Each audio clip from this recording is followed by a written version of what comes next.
Alright, so this week in the Warriors Den live stream, we got some news. I'm not going to say it's amazing because I'm not sure how it'll play out yet, but I think it'll be positive in the long run. So today we were told that we are finally getting changes to help break the defensive meta and save us from being abused in 4v4. So let me not waste any more time and get right into it. So starting from the top, let's talk about parries. So if this patch goes live, parrying won't be as almighty as it was before. Light attacks and heavy attacks now have the same frame advantage off parry, meaning that some heavies are no longer guaranteed after a light parry. But the even bigger thing is that guard break is no longer guaranteed off parry. Now this is surprising to me because after almost every single parry I go for a guard break, since that gives me the opportunity to do whatever I want. Without the guarantee of a guard break, the most we will be able to do off parry is a free light, which is guaranteed, and some heavies that are fast enough to punish. At first I wasn't too happy about this, but I understand that it will hopefully stop people from fishing for parries and actually engage in combat. Final thing about the parries is that the timing is now more strict. The parry window is moved closer toward the end of an attack, meaning we'll have to adjust a little, as trying to parry early will just make us get smacked by an incoming attack.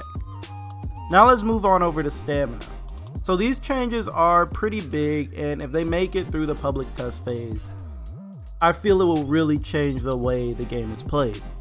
So first off, stamina regeneration will be paused while dodging and blocking, meaning players who dash backwards constantly won't be able to regain their stamina while running away after they throw out dumb attacks. So no, they won't lose stamina after consecutive dodges, but they won't be able to get it back either. And the bigger change to stamina, in my opinion, is that when you're gassed and out of stamina, you are now much more vulnerable than you ever were before. Currently, being out of stamina is more of an annoyance than anything and doesn't provide any real danger unless you're fighting a mix-up heavy hero. The devs said that they wanted out of stamina state to be really dangerous and that you should feel some real sense of panic and danger. So with that, we've got some big changes. Dodging while out of stamina is now slower, meaning you can't dodge away a few times and regain stamina without being punished. Blocking is weaker, and you will no longer get superior block against light attacks, meaning that even on block, you can chain light attacks against an opponent who's out of stamina. And finally, parrying an attack while out of stamina is no longer possible. Add this to the increased chip damage, and running out of stamina is really something you don't want to do anymore. I think this is a welcome change and will force players like me who don't really mind running out of stamina to actually pay attention to what we're doing. I also want to mention that being hit by a melee attack like a punch or a kick will no longer drain you of stamina while gassed, but instead just pause the regenerations shortly, so you won't be stuck in the drain state for the whole round. Alright, so let's talk about chip damage next. So chip damage on all attacks has been raised to 18% of its original damage. For example, let's say an attack does 30 damage. That attack will now do 5.4 damage on block, but I assume it'll round down, so let's just say 5 damage. Which may not sound like a whole lot, but we block a lot during a fight, so this will add up.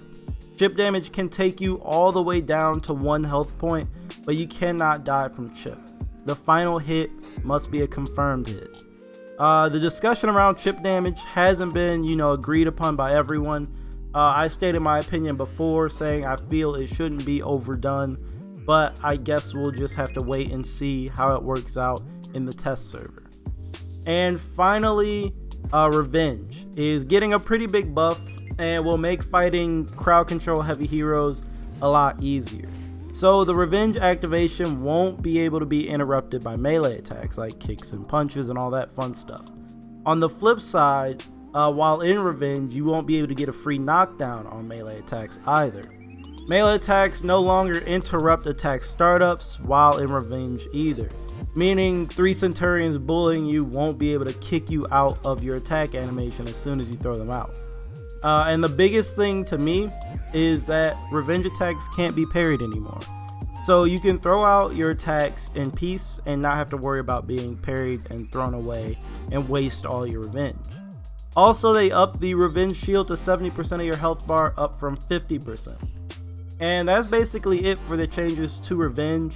After it's been nerfed into the ground, we finally got a big buff to it, and I feel that this is what Revenge is supposed to be, a tool to fight against ganking and survive a 1v3 or whatever other situation you may have gotten into. Overall, I feel that this is going to be huge for the game. As I said earlier, it'll make the game feel way different and hopefully much more fast-paced. Now, it's only going to be in this test server for now, so everything that was covered may not make it into the game, but most of it sounds good, and I'm hoping all of it makes it into the final build, as a faster For Honor is a better For Honor in my opinion. Anyways, let me know what you think down in the comments. Let's get a discussion started. And as always, if you liked the video and found it helpful, feel free to drop a like, since every like helps, and sub to the channel if you're new. And I will talk to you guys in the next video.